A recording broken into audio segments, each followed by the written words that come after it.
welcome to 86 This, everybody. My name is Jim Casio. To my right, Chef James Chew. And to my left, everybody knows him, and everybody loves him, and everybody's commenting about him. Frank Henderson of Henderson's Tavern, hosting 86 This every week, which we love. But yes, I need to just... People can't wait, Frank, to see how you're going to disrupt this podcast. It's eating. It's the phone ringing. They can't wait. Everybody can't wait. They're commenting. We can't wait to see how Frank screws this one up. Yeah, I know. We have our list of try nots, and then we have Frank's list of things he shouldn't do. But it's fun, right? The great thing about 86 This, everybody, is that it's uncut, unedited. It's raw in its truest fashion, in its truest form. And we want to keep it that way because we don't want any little, it's nice, it's all the lights, and it's all fancy and smooth. We want to give it in the rawest form at the moment because it's guys just talking crap most of the time. Just like the restaurant business. Yeah, right, exactly. Where you put on a show every day, you never know what you're going into on any given day. You don't know how Frank is going to disrupt the day. No, but it's funny because people do comment on it, like, what's Frank going to do this time? Listen, all you got to do is go to 86this.net, hashtag Frank. Yeah. Let me know, You know how boring it would be without you, Frank? No. We love Frank. Listen. I was hungry, and I didn't even apologize that day. You know what I'm saying? I was hungry that day. And then, and the phones. Yeah. Whatever, And also, we had a little comment from our good, and Chew, you know him, Steven Stam. Yes. You remember Steven Stam? Yes. Steven Stam, great chef, great friend, and did such great things for my family when we were going through a really rough time. And he's commenting from Ireland. He's watching 86 podcast. And wait, I just got to do this with Steven. I hate this. We're getting rid of this, and we're going to form even laws in Ireland to get rid of this, Steven. But we miss you, and we hope all is well there. And we talk on Facebook a little bit, and he comments. He's watching the podcast, which I appreciate. And great chef. Yes. Yeah, you worked with him a bunch of times, and he did Brennan's. Yes. Right. We all did Brennan's. Oh wait, he did Anastasia's place too. Hey, we did Deer Brendan. Park, yeah. Deer Park, yeah. And good. Oh, whoa. He was at the fight. Wait a minute. Are you talking about Steven that hooked up with the girl? What's the girl's name again? No, Julie. Julie. They got married. What do you think he's doing in Ireland? Married with kids. Yeah. What? Yeah. Steven, my man. Steven Stam. All right. He is in the hospitality business and in Ireland now. He lives in Ireland. Yeah. Damn, got kids. Steve. Got some kids. Been there for years. She said hello, and he was like, "Cha-ching, let's go, baby." And then she said, "Let's move." And he was like, okay, honey. "Well, tell Julie I said what's up. It's been a long time." What is she doing? She bartending? I think he's still kind of in the business. He might be experiencing the same thing everybody else in the whole country is experiencing right now. Okay. And you know what? I hate talking about COVID because it's like we beat it to death on 86 This, but it's still happening, and it's a hard thing not to discuss because now what you see is the abuse that's happening in our business. I don't know if anybody sees it because I'm on social media for 86 This, but people are holding up signs. Please be nice to us. We're short staffed because there's no staff out there. Chew, Chew's got a job. I got a job. I'm a working man. Yeah. He's going to the nautical mile in Freeport. 13 months, no work, no job. But he's back in the mix, and you know what? Somebody like you, they don't sit on the shelf too long, But it's been long for everybody. I mean, not for nothing. I did kind of take my time. Yeah. You don't want to say that on camera. But in our industry right now, it's like now everything has changed a little bit because now people are holding up signs. Please be nice to us. Please, we're short staffed because now, and I'm experiencing it right now, is you can't get staff. Before, nobody can get jobs in our hospitality industry. Now people are jumping the industry, going to work elsewhere. Now they're not out there anymore. And now it's creating all sorts of problems because everyone's now short-staffed. They're now lifting all these sanctions. So things are getting a little better in our industry. Still not great. I don't want to go out there and say, oh, everything's great. No, it's still not great. But business is starting to kind of figure it out a little bit. And now there's no staff out there. And so, and I watched this video, heartbreaking video. And I saw it on LinkedIn. It was a 16-year-old girl who just left work at McDonald's. And I say this because I commented on the video and I told the girl, please, the person who posted it, send it to me so I could put it on 86this.net. I said, because everybody needs to see this. This girl, 16 years old, left work crying, videotaped herself saying, it's not our fault. Why this girl needs to be abused at work and screamed at and cursed at for something that's not her responsibility. And it's a sad situation because it's happening everywhere. And people are holding up signs. Please, it's not us. Sorry, Frank. It's not us. It's the shortage of now hospitality employees that are out there. And this is a 16-year-old girl. She doesn't know how to deal with this. People are yelling at her at a drive-through window because McDonald's can't keep up with the demand because all their employees called in sick or they don't have the employees to handle it. And it's absolutely insane that somebody has to go through this. The girl was in tears, and it was really, really sad. And the reason why I bring this up is because, and I hope you both comment on this, I have a manager who we talked about it a few episodes ago, and I'm a fan of this, but on a Saturday night, manager goes up to a table. Table wants to talk to a manager. Saturday night, 8:30, 9 o'clock. They want to pay the bill. They want it separated 10 ways on a Saturday night. Chew. Come on. Talk to me about that. What would be your response to somebody who wants to separate a check 10 times on a Saturday night? I would use the server bullshit excuse. Sorry, my computer does not do that. Yeah. That's ridiculous. Stay home. Are you kidding Stay me? home. And Figure it out before you go. Figure it out after. Yeah. That's ridiculous. I'm going to tell you what happened. So the server, because she's a professional, says, I'm going to do it. I'm going to do it. And she does it and starts separating 10 separate checks. Now, she has other tables to deal with. It's a Saturday night. Food's coming out. Crazy night. Now the woman wants to talk to a manager because she's taking too long with the separate checks. Are you serious? No. This is a true story. True story. Was her name Karen? And wait, this gets better. This is not the end. Manager goes up, starts explaining. Hey, she goes, 3 of my guests have left the party. Left without paying. I'm not paying for their bill. It was her daughter's birthday. And I'm all I'm thinking is like, no, you're responsible for that check. And I would have never, if it was me and I was there, I would have never done it 10 different ways on a Saturday night. Sorry. No. Here's the check. You guys figure it out, and we'll work with you in some way, shape, or form. Anyway, so now that she's pissed off, she wants to talk to a manager. The manager goes over. She says, I'm not paying for them. Goodness of his heart, just like the server who wanted to split it and tried to do the right thing, he goes, we'll take 50% of what is owed. He goes, you pay the other 50, I'll take it. So really trying. Server breaking the check 10 ways on a Saturday night. She's running around. Now they complain she's taking too long. There's no server.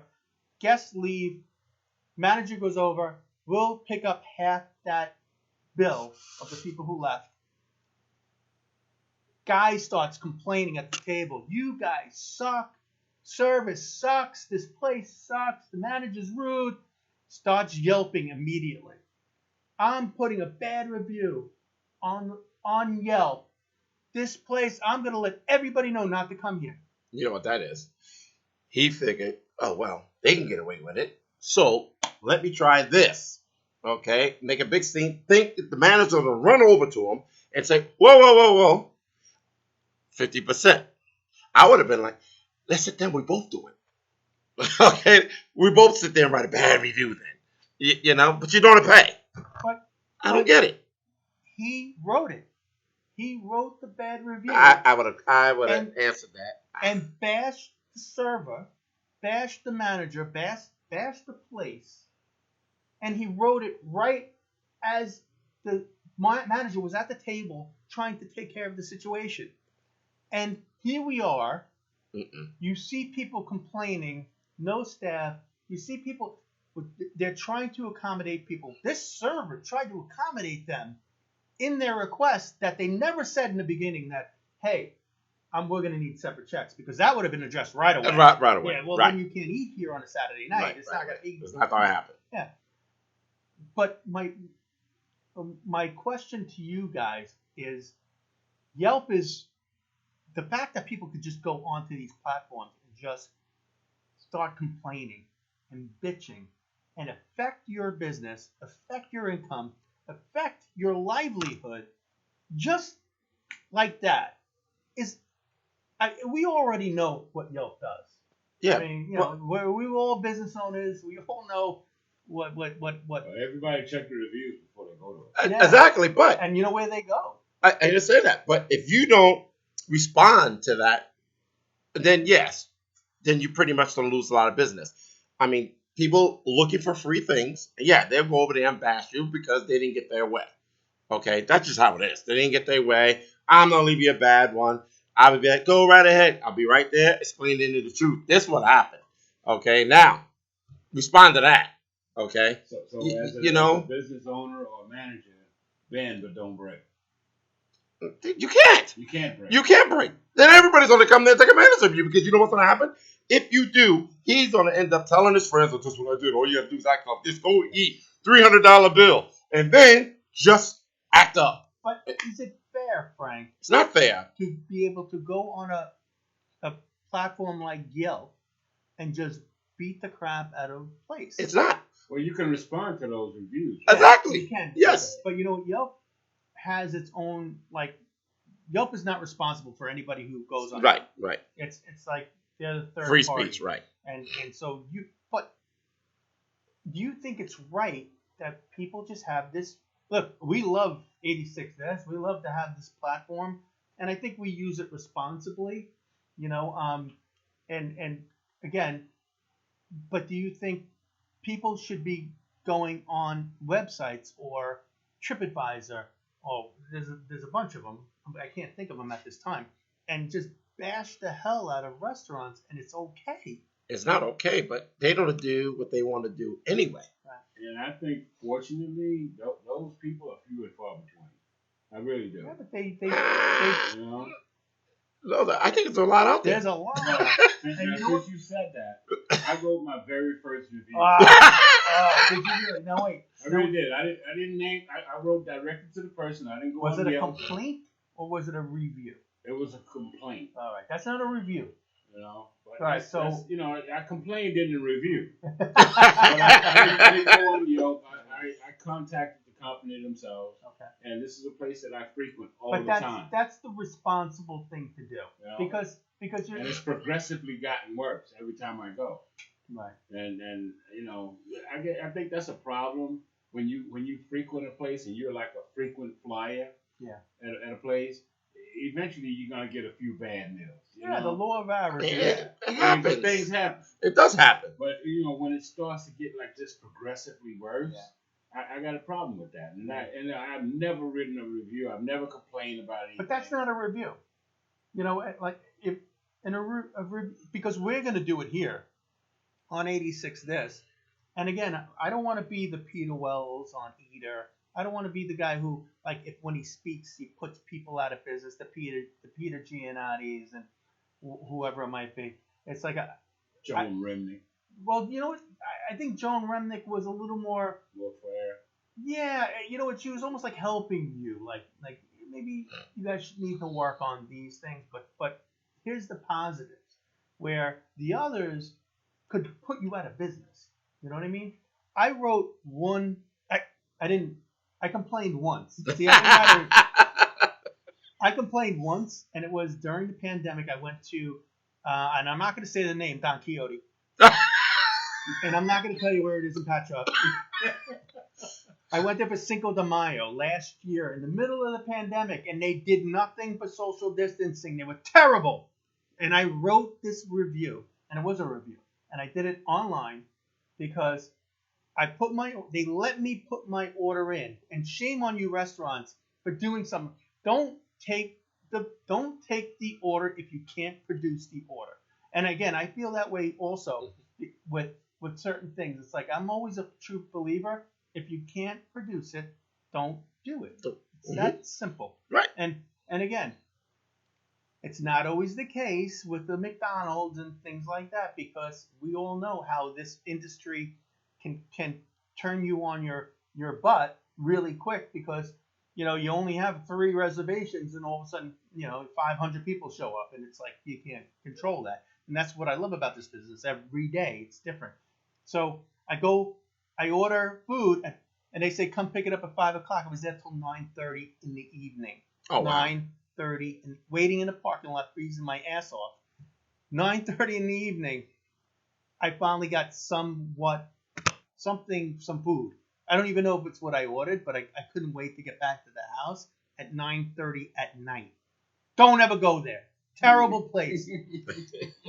But And you heard it right here. Oh my goodness! I don't even need to review that place, because I already put a comment out there about the place. But you know what? Again, shame on them. Shame on the owners for not being prepared, because it was Cinco de Mayo. Everybody cooped up in their houses and whatever. Well, Cinco de Mayo, isn't it coming up? Yeah. Real soon. So go there. Yeah. Don't go. No. Go there. You guys you're gonna be shit out of luck. No. Go there. Review the place. And then leave a response for Jimmy, hashtag on 86 this. Yeah. All right? And say, go on YouTube, subscribe to our YouTube channel. Yeah, there you go. And comment on this and tell me how great it is, and I'll respond immediately. I promise you. I'll respond immediately. All right, there we go. And you know what? I have a lot of sympathy for what we do, because it's not easy. It's not easy. And every day brings new challenges. And this is a challenge that nobody's going to have. I'm going to die, and no one's going to have to deal with this for another 100 years. You guys all know there's a pandemic. Who would have guessed? But, yeah. I mean, come on. Right. You couldn't write this book right now. But there's going to be all new rules, all new ways of doing things, and we're going to move on from this, and everybody's going to be happy. Everyone's going to get vaccinated. Anyway, anyone vaccinated at this table? I have yes. I'll get mine tomorrow. I have the 1 shot. Oh, you got that one. Thank God I'm out of my childbearing years. Yeah. You look good. You're doing good. But anyway, so getting back to what we were talking about, and it's just sad because, look, the customer is not being treated well. They're being treated well on our end, but in the rules that are being given to us that we have to police every day, it's almost like it's unfair to the customer. And I think with everybody's frustration and all that stuff that's going on, I think it's you're getting built up hostility towards certain things, and it's not our fault. It's not the people at McDonald's fault. It's not the 16-year-old taking your order at the table who's also then runs to the other side. She's taking your order at the window, and then she's running to the other side and also packing it up, and it's coming out a little late. It's not her fault. Not their fault. It's it's that we have a lack of workers out there, and they're just not. They're jumping ship. They're going into other careers. They're going into other workforces, and we're losing them all. Or they just staying home, making more money sitting. Yeah, absolutely. And you know what? It's like the restaurant industry is good for 60% of the jobs out there. Maybe more. I'm being conservative. I'm saying 60, But the restaurant industry is a big part of our workforce out there, and it's just not out there. And a lot of the summer places are now, they're giving people a lot of money to work right now because they have no employees, and they're trying to lure people now. Well, I know that there's one particular place on the mile in Freeport that's they didn't open last year at all. They may not open this year because they can't find any staff. Which one is that? Which one? Yeah. I think Hudson. Hudson. I like. Really? Hudson is really nice. I mean, wow. They're trying to find everything. What about all the way at the And the end? Nautical Mile, just so everybody who's watching, is on Long Island, a very popular destination in the middle of the island in Nassau County. Guy Lombardi. Big fisherman. Yeah. Guy Lombardi started the whole thing. The bar all the way at the end. It was an outdoor bar, restaurant, club type. Was that Mirage or no? It started with a T something. Yeah, I remember that place. If you remember that, all the way at the Yeah. end on the left hand side, very nice. Dumped a lot of money in it, made it really nice. I wonder if they made it. I don't know. I don't know if they're still there or not. I don't really go down that far. I heard that 50 Cent made a cameo appearance. Who? Oh. That's yes, and Yeah. no, that was It it turned into brawl, and they That shut wasn't it. at that place. That wasn't at that place. That was Bianco. Rocco's. Rocco's. That was Rocco's. Yeah, that was like 2 there. years ago. Yeah, he was there. It's like, I was there. So what I was We told shut was down early. there was an element coming down the street. yeah, it was it was bad. It was really bad. They lost their license over that. Yeah. They lost their license Yeah, over that, for- and then got fined for having a concert without a proper permit, the whole 9 yards. I mean, come on. Inciting Really? a riot or something. Yeah. Like that. But so I go back to the question, guys. How do you feel about those platforms for people to be able to just speak? I mean, we're one of them, but the fact that you can bash somebody and you hurt their business, you can put them out of business. Freedom of speech. Yeah. Yeah. It's just an opinion. Well, if it's I say it's if it's warranted, okay. If you're just trying to get something out of it, then that's what's messed up about it. Okay, Right. that's what's But- They were being accommodated. right. They were They were just bending over 50% on the people that left. What? But should somebody be monitoring that on those sites? Even if you do, I mean, what's on our that? president of the United States couldn't get on Twitter and he couldn't get on Facebook, and should somebody be monitoring the people who are bashing and some of them put these restaurants out of business? Well, I would look at it like this: can't believe everything you hear, right? Someone you can right exactly. You can go eat anywhere. Just say 7-Eleven. I don't know. Bad thing 7-Eleven, but maybe you like the hot dog they sell, and if I go there, see you say the pizza's good. 90% of people probably go, no, it's only eat pizza from 7-Eleven. So there you go, right there. At 11 o'clock at night, 12 o'clock at night, when I get out of work and nothing is open in New York, I have to go to 7-Eleven. I think a lot of people like to form their own opinion as well. That's what I'm saying. So you may It's not. like- He likes it, You may not like it. right? And I may not like One it. man's trash. Exactly. No, It's another man's goal. But now, do you think that? You think people like I to do. form, or people, because I do. I don't. a few moments ago you said that people do go on to see Well, what yeah, people's reviews yeah. are. My daughter, for instance, she checked out the reviews of the place. I'm like, I gotta see for myself. Right. I might not go there and order everything that I would think that I would order. But I want to try it out. Right. I check it out and form my own opinion. Okay. Matter of fact, we did it. Woman that was in the middle of buying a restaurant. I met him at the spot. You remember when Frank was buying a restaurant, everybody? So the place that actually pretty much would have been some type of conference, not even. I can't even. Yeah, you know what you did to me, right? You sent me to the Nautical Mile. Oh my Cool God. place. You Nautical Mile's know. But anywho, Cool. Anywho. What are you talking about? It's awesome. all I'm saying is we went to this spot to check it out because all we kept hearing was bad things. So we're said, okay, we heard a lot of bad things. Let's go for ourselves. It just happened to be true. There you go. Oh, yeah, no, but listen, it was warranted. That's what I'm saying. But we didn't write anything about it. We just talked among ourselves. Like, you know what? Yes, everything that we heard is true.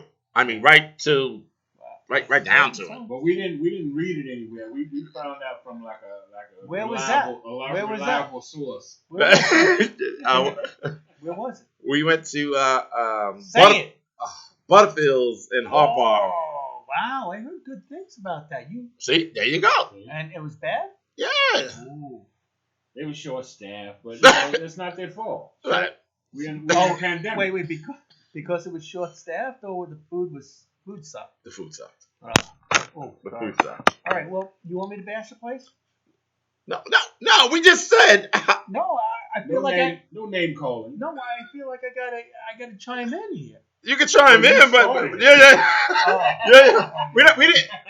We didn't bad. All we just said was we had to go check it out because we heard bad You things. open Pandora's Yeah.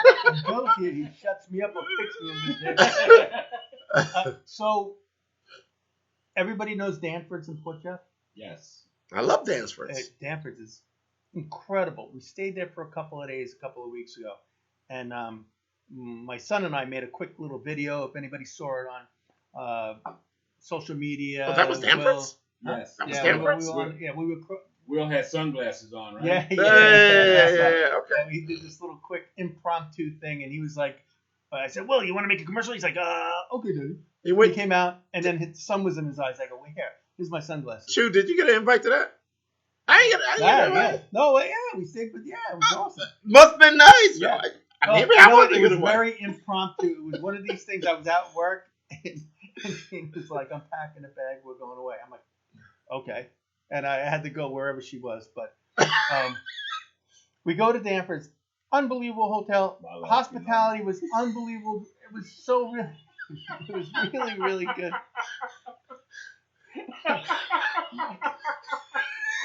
You see, I see I'm this is sorry. where it all goes bad. I'm sorry. You see, can't even tell my story. No, dude, you can tell your story. I go, unbelievable hotel. Anybody who wants to stay at Danford's in Port Jefferson, Long Island, unbelievable hotel. Great.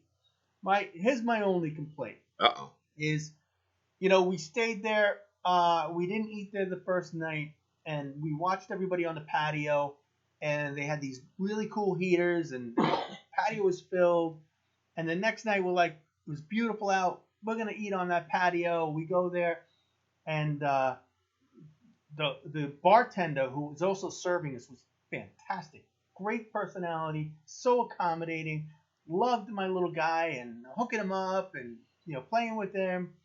And I don't remember her name, and I wish I had it because I didn't think I was going to talk about this tonight, but you guys brought it up, and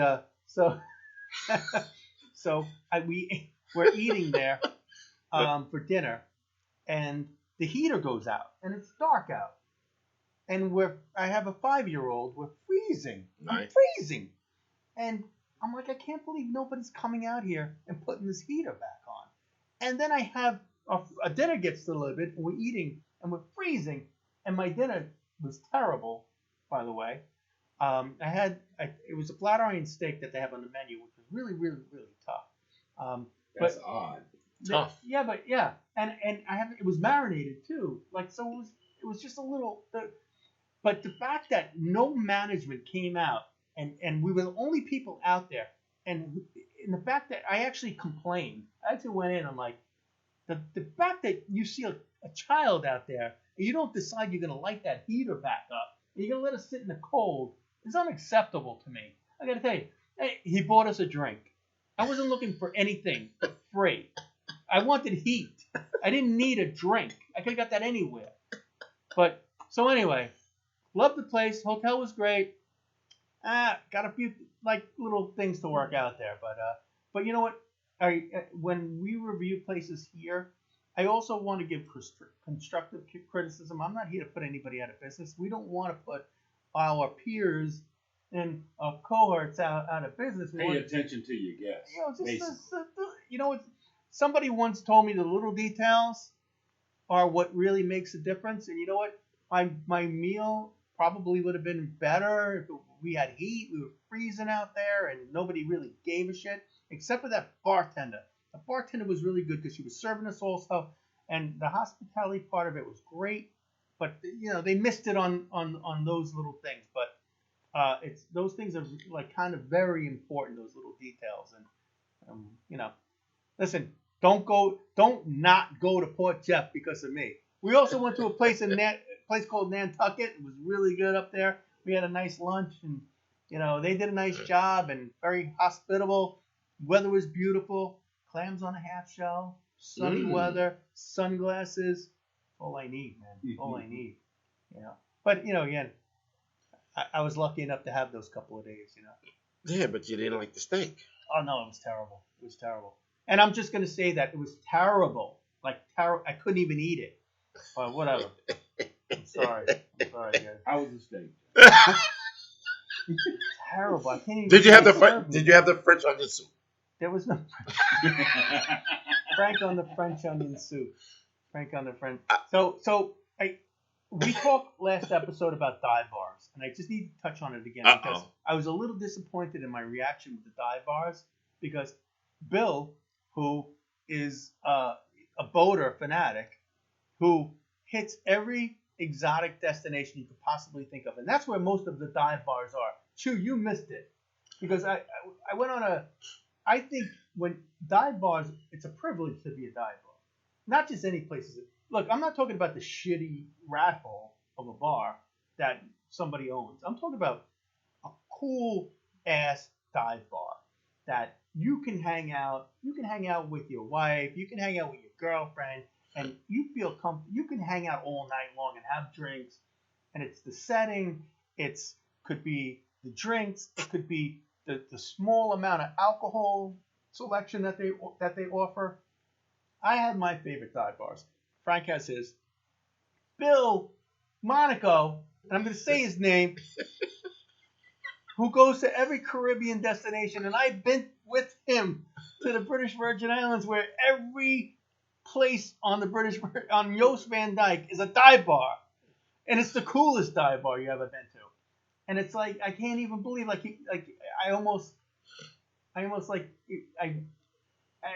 don't know. They didn't have an answer for me. And I was like, here's a guy who wears a patch over his eye just so he could be a pirate every time he goes to these destinations, and he couldn't come up with.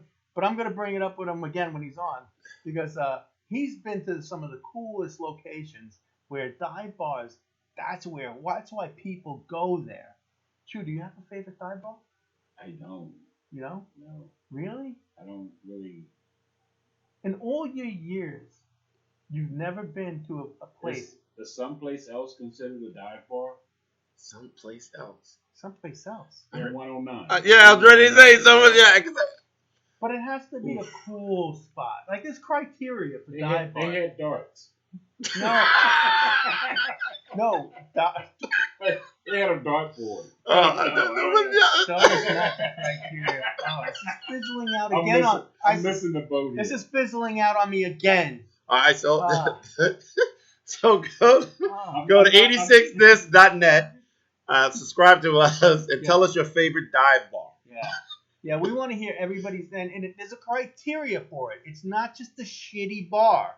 There's a criteria for it. Dive bars are the coolest bars that you want to go to. You want to be seen at. You want to go to all the time. You want to hang out there. It could be the location. It could be the type of alcohol they serve, the type of beer they serve, the type of entertainment that might be there.